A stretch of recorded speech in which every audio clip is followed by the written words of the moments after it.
Di sana aja di belakang. Oh ya.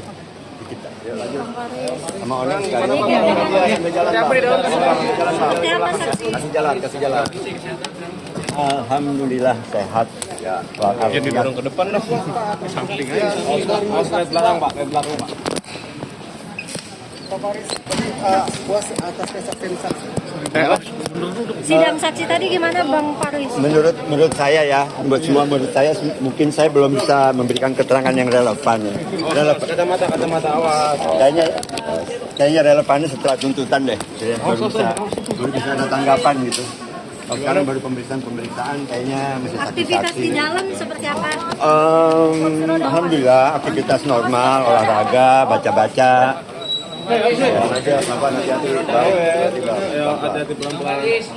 Ibadah. Keluarga hari ini hadir nggak Bang? Ada istri saya Oning. Soal menjenguk ya Bang? Iya, sekalian menjenguk. Udah kasih ruang dulu biar abang media jalan dulu, ini nggak kelihatan jalannya bang. Nanti yang Faris ini jatuh nanti. Ya. Ya, oke lanjut. Kesaksian bahwa Ya alhamdulillah. Saya mengucapkan terima kasih atas support. Baik teman-teman media khususnya dan semua pihak, keluarga, teman-teman komunitas, sahabat-sahabat dimanapun berada. Terima kasih. Ya, jadi hari ini sidang keempat Faris RM sebagai terdakwa dalam kasus penyalahgunaan narkotika. Ada hari ini juga sudah ada 2 saksi yang meringankan, yaitu teman-temannya Bang Faris RM. Mereka adalah para musisi yang banyak sekali mengetahui mengenai latar belakang seorang Faris RM, baik kepribadiannya, baik karakternya, baik tingkah lakunya, baik keahliannya dalam bermusik, baik kemampuannya mencipta lagu dan juga mengenai tingkat popularitas beliau. Yang mereka belum paham adalah mengenai keterlibatan beliau dalam penggunaan narkotika selaku pengguna ya. Tapi mereka para saksi pernah menjenguk seorang Faris RM di tempat rehabilitasi di Lido. Jadi di sana saling ngobrol lah. Memang Bang Faris ini memang kecanduan atau ketergantungan. Kalau kecanduan itu biasanya ganja, candu kan. Kalau ketergantungan itu biasanya sabu-sabu, tergantung gitu kan. Ada lagi tergantungan lain kita nggak tahu ya. Tapi yang jelas tadi begitu memang meringankan saksi-saksi tersebut ya.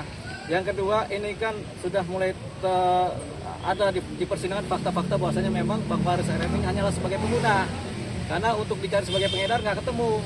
Bukti-bukti saksi-saksi memang nggak ada begitu. Jadi memang dia adalah pengguna. Terbukti dengan adanya tindakan membeli barang ini, narkotika ini kepada pihak lain kan gitu. Jadi dia hanyalah sebagai pengguna. Ini satu persoalan karena negara kita, kebanyakan negara kita ini kan sudah banyak tempat-tempat rehabilitasi terhadap penyalahgunaan narkotika atau korban-korban atau orang yang kecanduan narkotika kan. Jadi tempat rehabnya di rumah sakit A, B, C, D, di Lido juga ada pusatnya kan. Rehab. Jadi tujuannya rumah sakit rehab itu, tempat-tempat rehab tujuannya adalah supaya para pengguna itu tidak dipenjara, tidak disidang di penjara, tapi mereka langsung direhab supaya sembuh. Kenapa? Kalau mereka para pengguna narkotika di penjara, bukannya sembuh malah tambah gila, begitu. Jadi memang harapannya dibikinlah tempat-tempat rehab ini supaya ada tempat pemulihan dari ketergantungan narkotika, pemulihan dari ketergantungan kecanduan. Jadi itulah fungsinya. Makanya kebijakan negara, siapapun yang menggunakan narkotika sebagai pengguna, itu sekarang dianggap sebagai korban dan ketika pun tertangkap sebagai pengguna seharusnya langsung direhab, bukan disidang.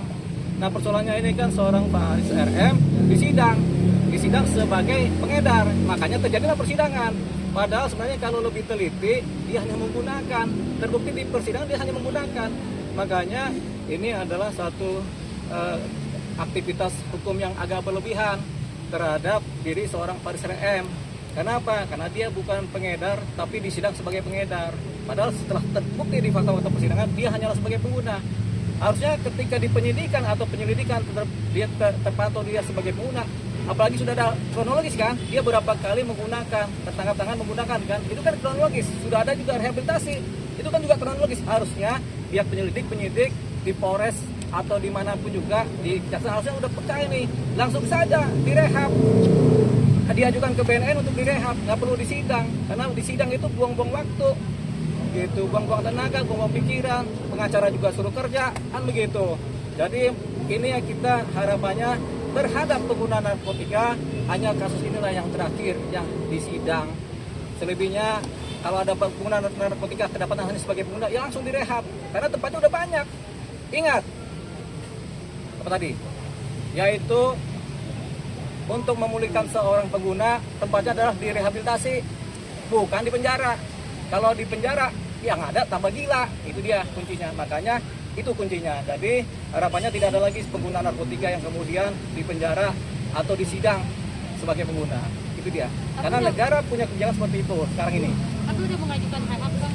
Nah, kita akhirnya akan mengajukan rehab dengan cara melalui pembelaan. Dalam pledoi kita nanti, kita akan mengajukan permohonan rehabilitasi terhadap seorang Faris RM. Kenapa? Karena dia hanya sebagai pengguna rehab. Rehab ini nggak sekali rehab langsung sembuh loh. Masih ada 10-15% tingkat kecanduannya di kepala. Nah, ini juga harus direhab lagi. Mungkin 2-3 kali rehab ini seorang Faris RM karena sudah lama kecanduan kan. Gitu. Kita juga kalau kecanduan juga rehabnya bisa 10 kali kalau kita mah. Ya.